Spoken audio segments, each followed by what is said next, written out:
Double bedroom ఇల్లు రాలే, దళితులకు 3 ఎకరాల భూమి రాలే, రైతు రుణమాఫీ రాలే, ఇంటికో ఉద్యోగం రాలే, కాంట్రాక్ట్ వాడు పర్మనెంట్ కాలే, అవుట్ సోర్సింగ్ విధానం పోలే, కేజీ టు పీజీ ఉచిత నిర్బంధ విద్య రాలే, నియోజకవర్గానికి 1,00,000 ఎకరాలకు నీళ్లు రాలే, జిల్లాకో సూపర్ స్పెషాలిటీ హాస్పిటల్ రాలే, మహిళా పారిశ్రామిక వాడలు రాలే, మైనింగ్ యూనివర్సిటీ రాలే, మూసిల మురికి పోలే, 12% రిజర్వేషన్లు రాలే, ఇంటింటికి నల్లా నీళ్లు రాలే, కుల భవనాల నిర్మాణం కాలే, అమరవీరులకు స్తూపం రాలే, జర్నలిస్టులకు భవన్ రాలే. గౌరవనీయులు ఆయన భాషలు చెప్పాలంటే, ఓ సన్నాసి ఇవన్నీ చేయకుండానే ఓట్లు ఎందుకు అడుగుతున్నావు అని సూటిగా ప్రశ్నిస్తున్నా. నీవు ముఖ్యమంత్రి హోదాలో చెప్పినటువంటి మన ఊరి మన ప్రణాళిక ఏమైంది? నీ గ్రామ జ్యోతి ఎటుపోయింది? ITIR project ఆగమెందుకైంది?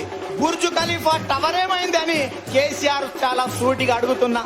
ఎన్నికల ముందు చెప్పిండు, కరీంనగర్ న్యూయార్క్ చేస్తా, వరంగల్ లండన్ చేస్తా, ఓల్డ్ సిటీ ఇస్తాంబుల్ చేస్తా, యాదగిరిగుట్టని వాటికన్ చేస్తా, హైదరాబాద్ డల్లాస్ చేస్తానన్న కేసీఆర్ ఇలా బేటాన్ టాటాన్ చేసిండు, బిడ్డని బిర్లాన్ చేసిండు, అల్లుని అంబాని చేసిండు. తెలంగాణకు తెడ్డు చూపించిండా లేదా అని చాలా సూటిగా అడుగుతున్నా. అందుకనే సోదరులారా, మనం ఆలోచించాలి. ఒక కాసిం రజ్వీ, ఒక తుగ్లక్, ఒక అపరిచితుడు ముగ్గురు కలిస్తే కల్వకుంట్ల చంద్రశేఖరరావు అవుతాడు. ఫిరాయింపుల మీద ఉన్న శ్రద్ధ పిడికెడు అభివృద్ధి మీద లేదు.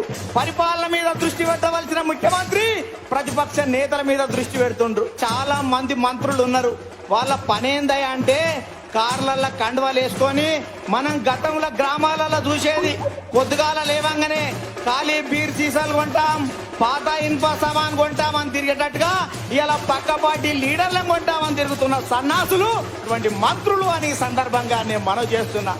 అయ్యా కేసీఆర్, ఇవన్నీ మనం ఆయన కేసీఆర్ పొయ్యంది బయటికి రారు, రాత్రి బీర్ కావాలి, పొద్దుగాలు వేస్తే నీళ్లు కావాలి, పచ్చగున గాడు తింటాడు, ఫామ్ హౌస్ లో వంతాడు. Download Moj.